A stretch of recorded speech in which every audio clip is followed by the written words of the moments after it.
പല വാർത്തകൾ വരികയാണ്. ഹമാസ് കീഴടങ്ങാൻ തയ്യാറാണ്. അമേരിക്ക ഡിഫൻസ് സെക്രട്ടറി പറഞ്ഞിരിക്കുന്നത് നെഗോസിയേഷനും ഹോസ്റ്റേജസിനെ റിലീസ് ചെയ്യുന്നതും വളരെയധികം അഡ്വാൻസ് സ്റ്റേജിലാണ് പോകുന്നത്. അഡ്വാൻസ് സ്റ്റേജ് എന്ന് പറയുമ്പോൾ മനസ്സിലാക്കേണ്ടത്, അദ്ദേഹം പറയുന്നത് നേരത്തെ ഏത് രീതിയിലുള്ള നെഗോസിയേഷനാണ് ഉണ്ടായിരുന്നത്, അതായത് നേരത്തെ ഹോസ്റ്റേജസിനെ റിലീസ് ചെയ്ത പോലുള്ള സംഭവങ്ങൾ, അതിനെയെല്ലാം കവച്ച് വെച്ച് മാറ്റിവെച്ച് പുതിയ രീതിയിൽ എല്ലാം സറണ്ടർ ചെയ്തിട്ടാണ് ഇപ്പോൾ ഹമാസിൻ്റെ ഒരു പുതിയ നെഗോസിയേഷനുമായിട്ട് ഖത്തറാണ് പ്രധാനമായിട്ട് ബ്രോക്കർ ചെയ്യുന്നത്, ടർക്കിയുണ്ട്, ഈജിപ്തുണ്ട്. ആദ്യം ഇനിഷ്യൽ സമയത്ത് ഇസ്രായേലി ഒഫീഷ്യൽസ് കൈറോയിലാണ് കൂടിയത്, അവസാനം അവർ ദോഹയിലോട്ട് പോയി. അപ്പോൾ ഇതിൻ്റെ ഡീറ്റെയിൽ ആയിട്ട് പല മാധ്യമങ്ങളും പലതും റിപ്പോർട്ട് ചെയ്യുന്നുണ്ട്. അതിനകത്ത് ഏറ്റവും പ്രധാനമായിട്ടുള്ള സംഭവം എന്ന് പറയുന്നത്, പല അറേബ്യൻ പത്രങ്ങൾ റിപ്പോർട്ട് ചെയ്യുന്നത്, നേരത്തെ ഇവർക്കൊരു നേതാവുണ്ടായിരുന്നു, യാഹിയ സിൻവാർ, അതേപോലെ തന്നെ ഇസ്മായിൽ ഹാനി, അങ്ങനെ പല പല നേതാക്കളുണ്ടായിരുന്നു. ഇപ്പം ഇന്നത്തെ സാഹചര്യത്തിൽ ഈ ഹമാസിനെ പറ്റി അവർക്കൊരു ലീഡർഷിപ്പ് ഇല്ല. ആരാണ് നെഗോഷിയേറ്റ് ചെയ്യുന്നത്, ആരാണ് അതിൻ്റെ തീരുമാനമെടുക്കുന്നത്? പല ലീഡേഴ്സും അവിടെ ഇവിടെയൊക്കെ ഉണ്ട്. കാരണം ഖത്തർ ഇപ്പോൾ ഓപ്പണായിട്ട് നേരത്തെ ഹമാസിനെ സപ്പോർട്ട് ചെയ്യുന്ന രീതിയിലായിരുന്നു നെഗോസിയേഷനും മറ്റ് പല പരിപാടികളും ചെയ്തിരുന്നത്. പക്ഷേ ഇപ്പോഴത്തെ അവരുടെ കാഴ്ചപ്പാട് പൂർണ്ണമായിട്ടും അവർക്ക് പിടികിട്ടി വ്യക്തമായിട്ട്, ഈ ഒരു പോക്ക് പോവുകയാണെങ്കിൽ ട്രംപ് വരാൻ പോവുകയാണ്. സംഭവം വളരെ സീരിയസ്. ഓൾറെഡി ട്രംപ് പറഞ്ഞു കഴിഞ്ഞു, അദ്ദേഹം ജാനുവരി 20 മുമ്പ് അധികാരത്തിൽ കയറുന്നതിന് മുമ്പ് ഇതിനൊരു തീരുമാനമായില്ലെങ്കിൽ, ഹോസ്റ്റേജസിനെ റിലീസ് ചെയ്തില്ല എങ്കിൽ ഖത്തറിനെ പാഠം പഠിപ്പിക്കും പറഞ്ഞു കഴിഞ്ഞു.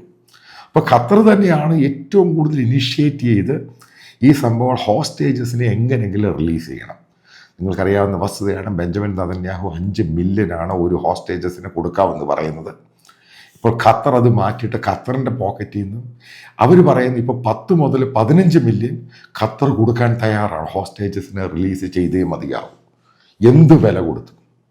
അപ്പോൾ ഇതിൻ്റെ അകത്ത് ഏറ്റവും തമാശകരമായ സംഭവം നടക്കുന്നുണ്ട്. ഈ ഹമാസിൻ്റെ പല ആൾക്കാരുണ്ട്, കാരണം പല ലീഡേഴ്സും അവർ കൊല്ലപ്പെട്ടു പല ഭാഗത്തായിട്ട്. അപ്പം ഏകദേശം 1400ഓളം ഹമാസിൻ്റെ സീനിയറായിട്ടുള്ള അവരുടെ കേഡറ്റും ഭീകരവാദികളും ഒക്കെ ടർക്കിയിലെ ഇഞ്ചുറി ആയിട്ട് ആശുപത്രിയിൽ കഴിയുന്നവരുണ്ട്. നേരത്തെ ഉർദുഗാൻ പറഞ്ഞാണ് അവരെ ട്രീറ്റ് ചെയ്ത്, അവർ ഹമാസിനെ അവർ ടെറർ ഓർഗനൈസേഷനായിട്ട് കാണുന്നില്ല, അതൊരു സ്വാതന്ത്ര്യ സമരങ്ങളായിട്ടാണ് കാണുന്നതിൻ്റെ പേരിൽ അവർക്ക് ട്രീറ്റ് ചെയ്യുന്നുണ്ട്. അപ്പോൾ ഇതുമായിട്ട് ബന്ധപ്പെട്ട് അമേരിക്കയും താക്കീത് ടർക്കിക്ക് കൊടുത്തു കഴിഞ്ഞു. ഇവിടെ താമസിക്കുന്ന, തുർക്കിയിൽ കഴിയുന്ന ഈ ഹമാസിലുള്ളവർ അവിടെ കഴിയുകയാണെങ്കിൽ ഉറപ്പായിട്ടും അവിടെ തുർക്കിയിൽ അറ്റാക്ക് നടക്കാൻ സാധ്യതയുണ്ട്. ഒരു കാരണവശാലും അവരെ അവിടെ വെച്ചോണ്ട് ഈ ഹോസ്റ്റേജസിനെ തടവിൽ വെച്ചുകൊണ്ട് ഇതേപോലെയുള്ള ഹമാസിൻ്റെ ഭീകരപ്രവർത്തകരെ ടർക്കി അവർക്ക് അഭയം കൊടുക്കുകയാണെങ്കിൽ, ഏകദേശം 1000-1500 പേര്, അത് ടർക്കിയെ വല്ലാത്ത രീതിയിൽ ബാധിക്കുമെന്ന് അമേരിക്ക താക്കീത് കൊടുത്തിട്ടുണ്ട്, അതേപോലെ ഫ്രാൻസിന് താക്കീത് കൊടുത്തിട്ടുണ്ട്. അപ്പോൾ ടർക്കിക്ക് ഇത് തലയിൽ നൂരണം എങ്ങനെങ്കിലും. അതുകൊണ്ട് ടർക്കി എന്ത് ചെയ്തു, അതിൻ്റെ സീനിയറായിട്ടുള്ള പല നേതാക്കളെ എയർലിഫ്റ്റ് ചെയ്തു. ഇഞ്ചുറിയൊക്കെ കുറച്ച് മാറിയവരെയും ചിലരുടെയൊക്കെ കാലൊക്കെ മുറിച്ചു, കൈയൊക്കെ മാറ്റി, അവരെയൊക്കെ ദോഹയിലോട്ട് കൊണ്ടു. കാരണം അവർ ത്രൂ ആണ്. കാരണം അവർക്ക് ഈ ഹമാസിൻ്റെ ഈ ഫൈറ്റിംഗ് അവിടെയുള്ള ഗാസയിലുള്ള ആൾക്കാരെ നേരിട്ട് അറിയാവുന്നവർ, ദോഹയിലുള്ള അറിയാവുന്ന പല ലീഡേഴ്സിനും അവരെല്ലാം കൊല്ലപ്പെട്ടു. അപ്പോൾ ഇവർക്കാണ് ഇവരെ നേരിട്ട് അറിയാവുന്നത്. അപ്പോൾ അമേരിക്ക നടത്തിയ ഡിപ്ലോമാറ്റിക് മിഷനിൽ ഈ ഇഞ്ചുറി ആയിട്ടുള്ളവരിൽ അവർ ത്രൂ ആണ് ഇപ്പം ഡിസ്കഷൻ നടത്തുന്നത്. അതായത് ഖത്തർ ഒരു ചെറിയൊരു ബ്രോക്കറിങ് എന്നുള്ള സംഭവം മാത്രമേ ഉള്ളൂ. അപ്പോൾ ഏതെങ്കിലും രീതിയിൽ ഇതിനൊരു ഹോസ്റ്റേജസിനെ പുറത്തു കൊണ്ടുവന്നില്ല എങ്കിൽ, ഇത് വരാൻ പോകുന്ന ദിവസങ്ങളിൽ ട്രംപ് വന്നു കഴിഞ്ഞാൽ first phase, second phase, third ഫേസിൽ അറ്റാക്ക് കടുത്ത രൂക്ഷമായിരിക്കും. അത് ഗാസയെ മാത്രമുള്ള മറ്റുള്ള രാജ്യങ്ങളിലോട്ട് എസ്കലേറ്റ് ചെയ്യാനുള്ള സാധ്യതയുണ്ട്. കാരണം ട്രംപ് വന്നു കഴിഞ്ഞാൽ പിന്നെ ബെഞ്ചമിൻ നെതന്യാഹുവിന് free hand, IDF free hand, അവർക്ക് എന്തും ഇഷ്ടമുള്ളത് ചെയ്യാം. അതിനെ പൂർണ്ണമായിട്ട് അമേരിക്കൻ ബേസുകളും അവരുടെ ഡിഫൻസും അതിനെ സഹായിക്കുകയും ചെയ്യാം. അപ്പോൾ അങ്ങനൊരു സംഭവം വരികയാണെങ്കിൽ അത് മിഡിൽ ഈസ്റ്റിലും സൗത്ത് ഏഷ്യയിലും വലിയ പ്രശ്നങ്ങൾ ഉണ്ടാക്കും. അതുകൊണ്ട് എത്രയും വേഗം ഇവരെ റിലീസ് ചെയ്യണം. അപ്പോൾ ആദ്യം ഇവർ പറയുന്നത്, അതായത് ഡിസംബറിനുള്ളിൽ തന്നെ എത്ര വനിതകളാണ് അതിൻ്റെ അകത്തുള്ളത് അവരെ മുഴുവനും റിലീസ് ചെയ്യുന്ന കാര്യത്തിൽ ഏകദേശ ധാരണയായി എന്നാണ് അമേരിക്കൻ ഡിഫൻസ് സെക്രട്ടറി ഇപ്പോൾ ലേറ്റസ്റ്റായിട്ട് കൊടുക്കുന്ന പ്രസ്താവനയിൽ ഇസ്രായേൽ ടൈംസ് എന്ന് പറഞ്ഞ പത്രത്തിന് കൊടുത്ത അഭിമുഖത്തിൽ പറഞ്ഞിരിക്കുന്നത്. ഹറാത്ത് എന്ന് പറഞ്ഞ മറ്റൊരു ഇസ്രായേലി പത്രം പറയുന്നത്, കാരണം ട്രംപ് വന്നു കഴിഞ്ഞാൽ ഈ പിച്ചൊക്കെ അങ്ങ് മാറും, കാരണം ബാക്കിയുള്ള ഹമാസിനെയും കൂടെ തുലയ്ക്കാൻ വേണ്ടി പറയും. അവരെവിടൊക്കെയുണ്ട്, അതായത് അവർ ടർക്കിയിലുണ്ടെങ്കിൽ പോലും അവരെ ടർക്കി പുറത്താക്കിയില്ല, ടർക്കിക്കെതിരെ ഉപരോധം ഏർപ്പെടുത്താൻ പോലും അമേരിക്ക മടിക്കില്ല. ഈ രീതിയിലോട്ടാണ് കാര്യങ്ങൾ പോകുന്നത്. അതായത് സംഭവം വളരെ വളരെ സീരിയസ് ആണ്. അപ്പം എത്രയും വേഗം ഒരു ഹോസ്റ്റേജസ് ഡീല് നടത്തുക എന്നുള്ളതാണ് ഇപ്പോൾ ഖത്തറിൻ്റെയും ടർക്കിയുടെയും, അതായത് ഈജിപ്തിന് വലിയ റോളൊന്നും ഇല്ലെങ്കിൽ തന്നെ, പക്ഷേ പലരും ഈജിപ്തിലുണ്ട്. അപ്പോൾ അവർ ത്രൂ, അതായത് ഹമാസിൻ്റെ പല ലീഡേഴ്സും ഈജിപ്തിലുണ്ട്. അവർ ത്രൂവും ഈ ഡീൽ എങ്ങനെയെങ്കിലും ഒരു പരുവത്തിലാക്കി ഡെലിവർ ചെയ്യാൻ വേണ്ടിയാണ് ഈജിപ്ത് ഉൾപ്പെടെ ഈ ബ്രോക്കർ ചെയ്യുന്ന ഈ രാജ്യങ്ങൾ ശ്രമിക്കുന്നത്, ഏതെങ്കിലും വിധേന. കാരണം അല്ലെങ്കിൽ ഇവരുടെ കയ്യിൽ നിന്നും എല്ലാം പോകുന്ന ഒരു ഗെയിമായിട്ട് ഇത് മാറും. അപ്പം ഏറ്റവും ലേറ്റസ്റ്റായിട്ട് അറിയാൻ സാധിക്കുന്നത്, ഒരു ഫസ്റ്റ് ഫേസിൽ ഇത്രയും പേരെ വിട്ട ശേഷം സെക്കൻഡ് ഫേസോടുകൂടി, അതായത് ജാനുവരി ഫസ്റ്റ് വീക്കോടുകൂടി ബാക്കിയുള്ളവരെ റിലീസ് ചെയ്യുമ്പോൾ പ്രിസണേഴ്സായിട്ട് കഴിയുന്ന പാലസ്റ്റീൻ പല ആൾക്കാരുണ്ട് ഇസ്രായേലി ജയിലുകളിൽ. അപ്പോൾ അവർ എത്ര പേരെ വിടണം എന്ന രീതിയിലോട്ട് കാര്യങ്ങൾ വളരെ പോസിറ്റീവായിട്ടാണ് പോകുന്നത് എന്ന് തന്നെയാണ് പല മീഡിയയും അവിടെയുള്ള ചില ഏജൻസികളും ഇത് റിപ്പോർട്ട് ചെയ്യുന്നത്. പിന്നെ അത് പ്രധാനമായിട്ടുള്ള കാര്യം എന്ന് പറയുന്നത്, ഹമാസിൻ്റെ ഒരു ഡിമാൻഡ് എന്ന് പറയുന്ന ഒറ്റ കാര്യമേ ഉള്ളൂ, അതായത് അവരെ പൂർണ്ണമായിട്ടും തീർക്കാൻ വേണ്ടി ഇസ്രായേൽ തയ്യാറാകരുത്, ഒന്നാമത്തെ ഡിമാൻഡ്.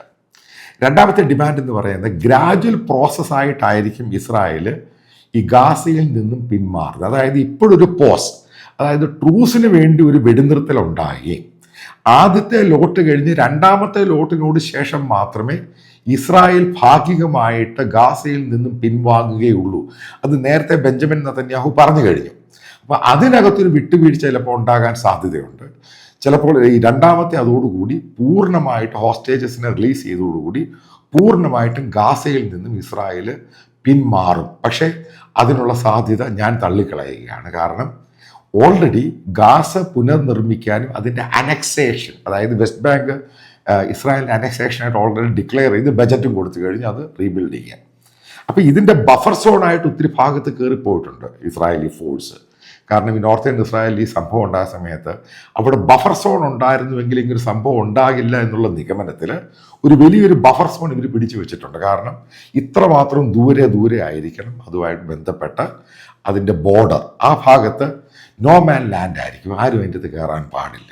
അപ്പം അതേപോലെ തന്നെ ഈ ഗാസ എന്ന് പറയുന്ന സംഭവം അതിനകത്ത് വീണ്ടും റീഗ്രൂപ്പ് ചെയ്യാൻ, ഹമാസ് റീഗ്രൂപ്പ് ചെയ്യാൻ ഇസ്രായേൽ സമ്മതിക്കില്ല എന്ന് നേരത്തെ തന്നെ പല ആവർത്തി വ്യക്തമാക്കരുത്. അതിനെപ്പറ്റി തന്നെ ട്രംപും പറഞ്ഞിട്ടുണ്ട്, ഒരു കാരണവശാലും ഹമാസ് ഒരു ടെറർ സംഘടനയായിട്ട് ഒരു രീതിയിലുള്ള ചർച്ചകളും നടത്തി അവിടെ സമാധാനം ഉണ്ടാക്കാൻ അമേരിക്കയ്ക്ക് താല്പര്യമില്ല. കാരണം ടെറർ ഓർഗനൈസേഷനുമായിട്ടല്ല ചർച്ച നടത്തേണ്ടത്, അവിടുത്തെ ജനങ്ങളുമായിട്ടാണ് ചർച്ച നടത്തേണ്ടത്. ഇതിൻ്റെ പേരിൽ വലിയ സംഭവങ്ങൾ, കാരണം ഇറാൻ തീർന്നു, ലെബനൻ തീർന്നു, ഹിസ്ബുള്ള തീർന്നു, അതേപോലെ സിറിയ തീർന്നു.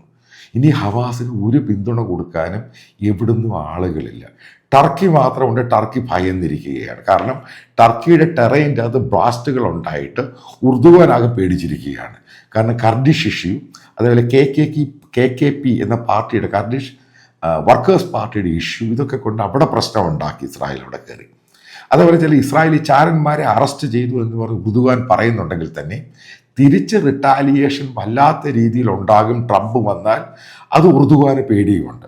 ഒന്നാമത് മനസ്സിലാക്കേണ്ടതാണ്, ടർക്കിയുടെ എക്കോണമി വളരെ മോശമായ രീതിയിലാണ് പോയിക്കൊണ്ടിരിക്കുന്നത്. കഴിഞ്ഞ പാതകത്തിൽ കഴിഞ്ഞ ക്വാർട്ടറിൽ കുഴപ്പമില്ലാതെ പോയി. പക്ഷേ അമേരിക്കൻ സാങ്ഷനോടുകൂടി അത് വല്ലാതെ വഷളായി പോകുമെന്ന് ടർക്കിഷ് പ്രസിഡന്റിന് തന്നെ ഭയമുണ്ട്. ഏതെങ്കിലും രീതിയിൽ ഫർദർ എസ്കലേറ്റ് ചെയ്യാതെ ഇതിനൊരു പരിഹാരം ഉണ്ടാക്കുക എന്നുള്ളത് മാത്രമാണ് ഇപ്പോഴത്തെ ഒരു പോംവഴി. മറ്റൊരു പ്രശ്നം ചൂണ്ടിക്കാണിക്കുന്നത്, അതായത് ട്രംപ് വരുമ്പോൾ സെക്കൻഡ് ഫേസും തേർഡ് ഫേസും ഈ അറ്റാക്ക് ചെയ്യുമ്പോൾ, അതായത് അത് ഗാസയിൽ മാത്രമല്ല ഒതുങ്ങി നിൽക്കുന്നത്, ആരൊക്കെ ഹമാസിനെ സപ്പോർട്ട് ചെയ്ത രാജ്യങ്ങളുണ്ട് അവരുടെ പുറത്തും സാങ്ഷനോ അറ്റാക്കോ ഉണ്ടാകാനുള്ള സാധ്യത. നിങ്ങൾ ശ്രദ്ധിച്ചോണം, ഇപ്പോൾ ഹൂത്തികളെന്ന് പറഞ്ഞ് വളരെ സൈലൻ്റായിട്ടിരിക്കുക. കാരണം അവന് പിടി കിട്ടി, ഇപ്പുറത്ത് ഹിസ്ബുള്ളയ്ക്ക് അടി കിട്ടിയില്ല, ലെബനൻ അടി, സിറിയയ്ക്ക് അടി കിട്ടി, ഇനി അടുത്തത് യമനിലോട്ട് ഇത് കയറുമെന്നുള്ള ഭയമുണ്ട്. അതായത് മനസ്സിലാക്കുക, ഒക്ടോബർ 7 വലിയ സംഭവമായിട്ട് കേരളത്തിൽ വളരെ കൊട്ടി ആഘോഷിച്ചു. അവസാനം എവിടെയാണ് ചെന്നെത്തി നിൽക്കുന്നത് ആലോചിച്ച് നോക്കുക. ഓരോ രാജ്യങ്ങളും, വെസ്റ്റ് ഏഷ്യൻ രാജ്യങ്ങൾ തീർന്നുകൊണ്ടിരിക്കുക. അതിൻ്റെ ഐഡൻറ്റിറ്റി ഇല്ലാതായി. അതായത് മനസ്സിലാക്കേണ്ട ഒരു സംഭവമുണ്ട്. ഇസ്ലാമിക ഭീകരപ്രവർത്തനം എന്ന് പറയുന്ന സംഭവം മതവുമായിട്ട് ചേർന്ന് അതിന് ലോകത്തിലെവിടെയും ഒരു അക്സെപ്റ്റൻസ് എന്ന് പറഞ്ഞ സാധനം ഇസ്ലാമിക രാജ്യങ്ങൾ പോലും കൊടുക്കുന്നില്ല. ആലോചിക്കുക, എങ്ങനെയാണ് സൗദി അറേബ്യ റെസ്പോണ്ട് ചെയ്ത്, എങ്ങനെയാണ് UAE റെസ്പോണ്ട് ചെയ്ത്, ഖത്തർ എന്ന് പറയുന്ന അമേരിക്കയുടെ ഒരു ചെറിയ അവർക്ക് വേണ്ടി സേവനം ചെയ്യുന്ന രാജ്യം എന്നല്ലാതെ അതിന് പ്രത്യേകിച്ച് റോൾ, അതിനകത്ത് ഗെയിം കളിക്കാൻ നോക്കിയപ്പോഴാണ് ട്രംപ് കയറി പിടിച്ചിരിക്കുന്നത്. അതായത് നമ്മൾ ഈ പറയുമ്പോൾ ആലോചിക്കുക, ഹമാസ് എന്ന് പറഞ്ഞ സംഘടന, അതായത് ടെറർ ഓർഗനൈസേഷൻ പൂർണ്ണമായിട്ടും ഇല്ലാതാക്കി ഇസ്രായേൽ അടങ്ങിയിരിക്കും. അതിന് പൂർണ്ണ സപ്പോർട്ടായിരിക്കും അമേരിക്ക കൊടുക്കാൻ. ആലോചിച്ച് നോക്കുക, ഇസ്രായേൽ വലിയൊരു രാജ്യമാകാൻ പോവുകയാണ്. ഇസ്രായേലായിരിക്കും വെസ്റ്റ് ഏഷ്യ, മിഡിൽ ഈസ്റ്റ് ഏഷ്യയിലെ സൂപ്പർ ഡൂപ്പർ പവർ എന്ന് പറയുന്നത്. സൈനികമായിട്ടും സാമ്പത്തികമായിട്ടും എല്ലാ രീതിയിലും വളരാൻ അവരാണ് ഇനി അത് റൂള് ചെയ്യുന്നത്. അതിൻ്റെ ലക്ഷണങ്ങളാണ് നിങ്ങൾക്ക് ഓരോ ദിവസവും ഓരോ മിനിറ്റിലും ലോകത്തുള്ള പല വെർട്ടിക്കളിൽ നിന്ന് വാർത്തകൾ വരുമ്പോൾ നിങ്ങൾക്ക് മനസ്സിലാക്കാൻ സാധിക്കേണ്ടത് ഇസ്രായേൽ എത്രമാത്രമാണ് ഒക്ടോബർ 7 ശേഷം വളർന്നിരിക്കുന്നത്, എത്രമാത്രം സിഗ്നിഫിക്കൻസ് ആയിട്ടുള്ള റോളാണ് പല രാജ്യങ്ങളും ആ രാജ്യത്തിന് കൊടുക്കുന്നത്. അല്ലാതെ നമ്മൾ ഈ പറയുന്ന ചരിത്രം എടുത്തു തന്നെ പറയുക, എന്താണ് ഏതാണ് എങ്ങനെയാണെന്നൊക്കെ പറയുമ്പോൾ ബെഞ്ചമിൻ നെതന്യാഹു ഒരു കാര്യം പറഞ്ഞു, ഒക്ടോബർ 7 ശേഷം ഞങ്ങൾ വാർ ഡിക്ലെയർ ചെയ്തു, ഞങ്ങൾ തീരുമാനിക്കും ഇനി west Asia, middle east Asia, അതിൻ്റെ ജിയോ പൊളിറ്റിക്സ് എന്തായിരിക്കും, അതിൻ്റെ ജിയോഗ്രഫി, അവിടുത്തെ രാജ്യങ്ങളുടെ മാപ്പ് എന്തായിരിക്കും, ഞങ്ങൾ തീരുമാനിക്കും. അതനുസരിച്ചായിരിക്കും വെസ്റ്റ് ഏഷ്യയും മിഡിൽ ഈസ്റ്റ് ഏഷ്യയും ഇനി വരാനുള്ള ദിവസങ്ങളിൽ പോകുന്നത്. അത് തന്നെയാണ് യാഥാർത്ഥ്യമാകുന്നത്.